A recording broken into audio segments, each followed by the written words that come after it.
Proklamasi. Kami, bangsa Indonesia, dengan ini menyatakan kemerdekaan Indonesia. Hal-hal yang mengenai pemindahan kekuasaan dan lain-lain diselenggarakan dengan cara saksama dan dalam tempo yang sesingkat-singkatnya. Jakarta, 17 Agustus 1945, atas nama bangsa Indonesia, Soekarno, Hatta. Butuh perjuangan panjang hingga akhirnya bangsa ini bisa memproklamasikan kemerdekaan. Bahkan dalam sejarah kemerdekaan Indonesia, bangsa ini pernah merasakan sejarah kelam dijajah oleh bangsa asing. Para pahlawan terus tanpa henti melakukan perlawanan untuk bisa merdeka, hingga perjuangan mereka pun akhirnya menuai hasil. Banyak peristiwa penting yang terjadi dalam perjuangan hingga bisa memproklamasikan kemerdekaan. Indonesia kini menjadi negara merdeka dengan pemimpin seorang presiden.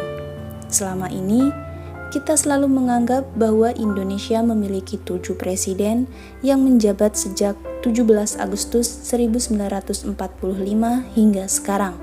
Hanya sedikit sekali orang yang tahu bahwa sebenarnya Indonesia memiliki 9 presiden. Jika selama ini kita hanya mendengar nama Insinyur Soekarno, Soeharto, B.J. Habibie, Kiai Haji Abdurrahman Wahid, Megawati Soekarno Putri, Susilo Bambang Yudhoyono, dan Insinyur Joko Widodo, ada 2 nama yang kita lewatkan. Mereka adalah Syafruddin Prawiranegara dan Mr. As-Saad. Berikut adalah ulasan tentang 2 presiden yang terlupakan.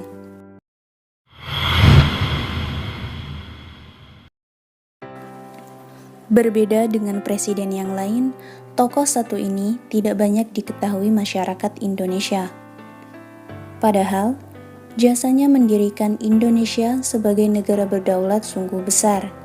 Syafruddin adalah salah satu pejuang kemerdekaan yang pernah ditugaskan oleh Soekarno dan Hatta untuk membentuk pemerintahan darurat Republik Indonesia atau PDRI.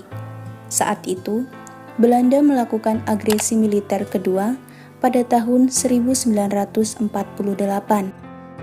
Tentara Belanda membombardir Yogyakarta dan Bukit Tinggi. Mereka menangkap Presiden Soekarno dan Wakil Presiden Muhammad Hatta, kemudian diasingkan ke Pulau Bangka pada tahun 1948. Hatta yang telah menduga sebelumnya jika Soekarno dan dirinya akan ditahan Belanda, segera memberi mandat kepada pria kelahiran Serang, Banten, 28 Februari 1911 itu untuk melanjutkan pemerintahan agar tidak terjadi kekosongan kekuasaan. Mendengar berita tersebut, Syafruddin yang sedang berada di Bukit Tinggi berinisiatif mengambil alih kepemimpinan negara. Pada tanggal 19 Desember 1948, Syafruddin bersama Gubernur Sumatera pada waktu itu, T.M. Hasan, memutuskan untuk membentuk pemerintahan darurat. Inisiatif ini diambil demi menyelamatkan Indonesia yang pada saat itu dalam kondisi bahaya. Atas perintah itulah dibentuk PDRI dan Syafruddin ditunjuk sebagai presidennya. Tidak hanya mendapat izin Soekarno, PDRI juga mendapat izin dari negara di dunia internasional untuk berdiri, sehingga pada tanggal 22 Desember 1948 diumumkan berdirinya PDRI, dan Syafruddin menjabat sebagai Presiden Indonesia sementara. Atas usaha pemerintah darurat, Belanda terpaksa berunding dengan Indonesia. 8 bulan berselang, yakni pada tanggal 13 Juli 1949, diadakan sidang antara PDRI dengan Presiden Soekarno, Wakil Presiden Hatta, serta sejumlah menteri kedua kabinet. Perjanjian Romroyen mengakhiri upaya Belanda. Soekarno dan kawan-kawan dibebaskan dan kembali ke Yogyakarta. Akhirnya, PDRI dibubarkan dan kita kembali pada pemerintahan NKRI dengan Soekarno sebagai presidennya. Syafruddin disebut-sebut sebagai Bapak Penyelamat Republik oleh para sejarawan. Serah terima pengembalian mandat dari PDRI secara resmi terjadi pada tanggal 14 Juli 1949 di Jakarta.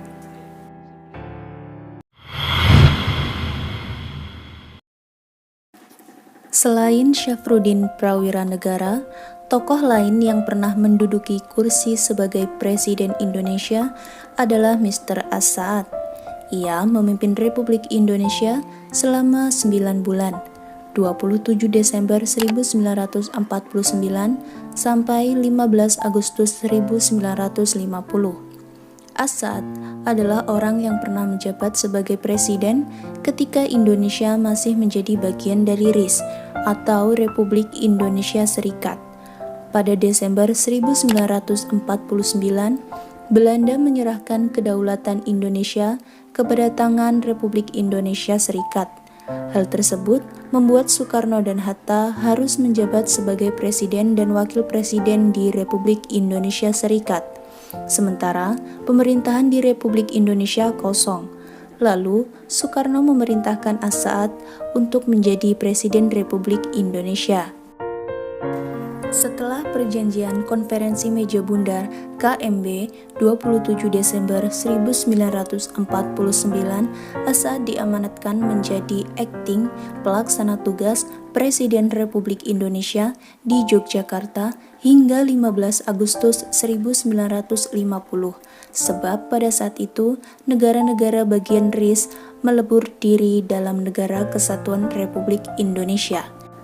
Saat menjadi akting Presiden Republik Indonesia, As-Saad menandatangani statuta pendirian Universitas Gadjah Mada di Yogyakarta.